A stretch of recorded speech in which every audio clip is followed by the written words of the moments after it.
Born to Run. How many have you seen this book, Ava? Tori, have you seen it? You've seen it? So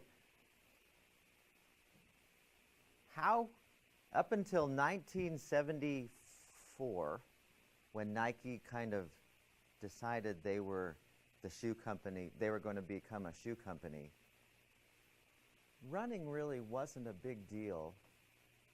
Jogging wasn't a big deal. And the way that, and the people in general didn't have running shoes. Nike came along and they decided, oh, we should have, people are starting to run, so we should make some running shoes. And so since then, there's been, 1,000 versions of running shoes. So the question that you can raise really easily is, are there more or less injuries from the shoes? Do this type of shoes you wear have an effect on injuries, running injuries primarily? Yes or no? How did people run, if they did run at all, prior to Nike came around?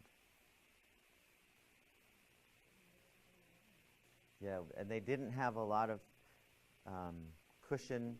And prior, the idea behind this book, Born to Run, this guy was and I know I'm going to obliterate it because it's been 10 years since I've read it. But this guy who wrote this book, Born to Run, he went down to I can never remember the Talahumara Indians or something like that in Mexico. And these guys run 100 miles a day. And they run barefoot. No shoes at all. And they just run. I don't know how anyone would do that. Yeah, they're so and they never have injuries. Huh?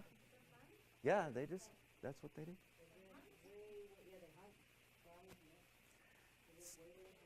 So he talked about this idea of barefoot running. And the reason why I like this so much, when a friend of mine came over to my house and we were just having this conversation, and it was at the time from my waist down, I was one big injury. Because I play at the time I was playing a tremendous amount of basketball. And I couldn't ever get better. You get hurt and you kind of get better, but it never gets all the way. That's how it was for me anyway. I would have pain here. I'd have my joints did okay, but it would be muscle pain mostly. And I couldn't ever get it back to perfect functioning.